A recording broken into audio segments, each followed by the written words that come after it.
Hello everyone, this is James, your TCGHermit, and welcome to a new video. This video is going to be about a deck that I'm really enjoying lately, and the deck is Thunder Family. I've seen a lot of videos on it on YouTube, and maybe a person or two at locals and regionals playing them, and that has convinced me to build the deck myself. So for the past month or two, I've been pretty religiously testing this deck on DevPro and building it in real life, and now I've got a deck profile on my personal favorite build for you. It is a very trap-heavy build, and it is heavily based off of my favorite one that I saw on YouTube, which is Serious Treeborn Frog, Paul Clark's build of the deck. I'll link you to that build in the description. And here we go. Let's show you the deck. The first card, and the heart and soul of the deck, everyone knows, is Thunder Seahorse. Thunder Seahorse allows you to pitch himself to search 2 Thunder monsters that are light and have 1600 or less attack. And they have to have the same name, and they go to your hand. But you can't special summon the turn you use the effect, and also you can only use 1 per turn. So it has similar conditions to Pot of Duality. So obviously, combining these 2 cards is a good combo. So the combo to search Sis Hunter from the deck, and then use Sis Hunter to recycle this out of the graveyard is a great combo. So opening this allows you for a 1-turn loop to keep on gaining advantage indefinitely. Now, the actual Thunder Family themselves are 3 Paw Hunter, 3 Maw Hunter, and 2 Sis Hunter. Paw Hunter and Maw Hunter both have similar effects. They allow you to normal summon an additional Thunder-type monster by activating their effect. This is not like Evil Storm Castor and Dverg and Pollux. They are not conditions. You have to activate their effect, making this deck somewhat vulnerable to Effect Veiler. That is one downside to the Thunder Family. And then Sis Hunter is a little different. She's a little weaker, but when she's summoned, you can banish any Thunder type from your graveyard until the end phase of the turn. So she allows you to recycle. She can search 2 of these with Seahorse, and then banish Seahorse, get it back, use it to search one of the family members, and then summon the other one. And then if these 2 manage to survive for 2 turns, you can even overlay them instead of using your family members early on in the game. And that is the Thunder Family itself. The next card is Vylon Prism for your synchro options. Double Trag. Trag is an amazing card in the deck, especially if you open with Trag and the Seahorse Loop, because the Seahorse Loop always gives you 6 cards in your hand at the end of each turn if you play it correctly. So Trag allows you to get a big old monster on the field as a beater. Next up is a single copy of Thunder King. The other one is in the side deck. Thunder King, there's so many decks that search nowadays, so having that copy of Thunder King in there really does help. Next up, the last monster is Honest. Honest is so funny in this deck because a lot of the Exceeds you summon are actually light. So you can just ram one of your little guys, or use it as a backup to fall back on Honest, or you just summon it, attack, and then bounce it to hand like any other light deck would. And that's that. Now on to the spells. We play 1 copy of Recycling Batteries. I agree with Paul Clark on the idea of only using 1, though there is a lot of decks that use 2. Honestly, it's just not very useful. I mean, it's really good late game, but if you draw it in the beginning, it's pretty dead. That Recycling Batteries has saved me from Mind Crush, though. If I get Mind Crushed and then I use Recycling Batteries that I drew on early, it's literally saved me the game. Next up is 2 Pot of Duality. I still don't have secrets. It makes me mad. I just have supers. But it still does the same effect. Duality allows for consistency in the deck. We all know what it does. If you open it with Seahorse, it's pretty much the best opening play ever. You go into the Sis Hunter loop and Duality and traps. It's just amazing, especially if you draw Trag with that. It's fantastic. Next, we play 2 MSTs. The third one is in the side deck. And actually, starting now, because all of the Tier 1 decks don't really use traps, other than Spellbooks, which you'd use to pop their Spellbook Tower, but that's, I mean, MST is starting to become less and less of a main deck card, and more of a side deck card for non-Tier 1 decks. So that's basically what it's used for now. But it's still in the main deck for now. I'll figure out something.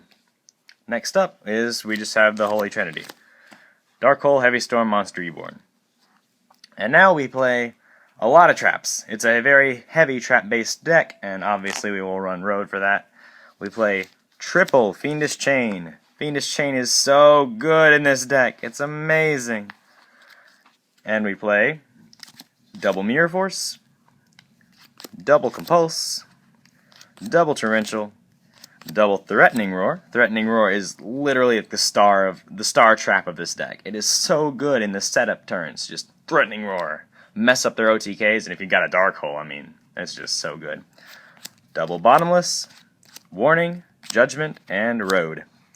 And that is your trap lineup. And now we will have a look at my side deck choices. We have a single copy of System Down because I find that Gadgets, which are also a very consistent and hand-loopy deck, are a bad matchup for this because they also summon the Fortress, which just sort of gets over everything. So System Down helps. We've got 2 copies of Dimensional Prison, which is a trap that has sort of fallen out of popularity lately. I've still got him in here in case I have a use for him. Next, we've got Double Mind Crush, which is the star of this format. It just helps tremendously against spellbooks, and I guess it would help against dragons too. Any deck what kind of deck doesn't search? You just use Mind Crush and get rid of their search and minus them. I have the other copy of Thunder King, the last MST, Double Soul Drain for Mermails and Dragons, and another stupid decks like that. I have 2 copies of Shadow Mirror for Dark Worlds, Black Wings, Evil Swarms, any dark deck, because dark decks, on top of being good decks alone, which this should stop, they can also play the card that kills this deck, Deck Devastation Virus. So, because Deck Devastation Virus is a thing in dark decks, we need to really, really slow down those decks themselves to keep them from overcoming us when they resolve a virus. That's why I play 2 Shadow Mirror in the deck. Next, we play 2 Trap Stun in an attempt to stop those stupid macro rabbits with all their back rows and stuff like that, as well as the Deck Devastation Virus.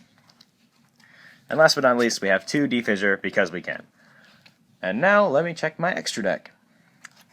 With the Vylon Prism can increase any synchro monster you make by 1,000 points, and a 1,000 attack Stardust is really not bad.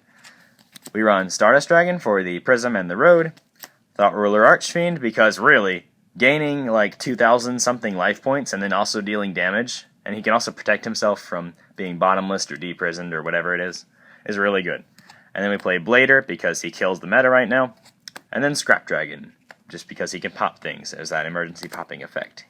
And the Prism, equipping himself to him, gives you an instant free Scrap Dragon target, so you basically pay 500 to pop something.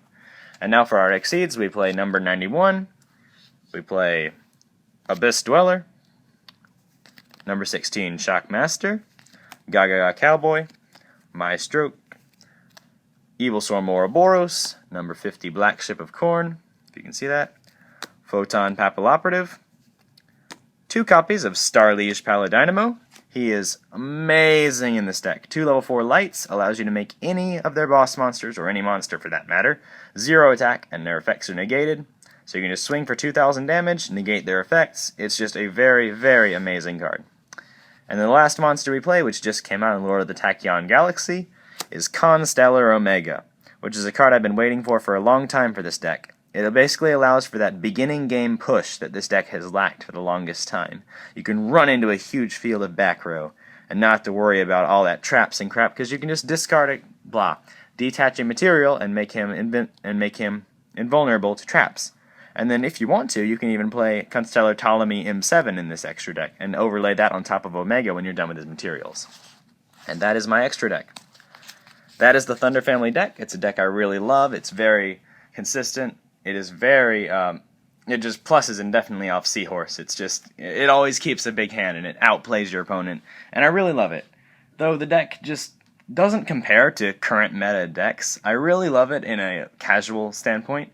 I mean, it's nowhere in comparison to Mermails and Prophecies and Dragons, and I mean, even Fire Fists are a bad matchup too. And Evil Swarms. Though it isn't hurt much by Ophion. The fact that they can do viruses and summon level 4s just as fast, it just doesn't really compare.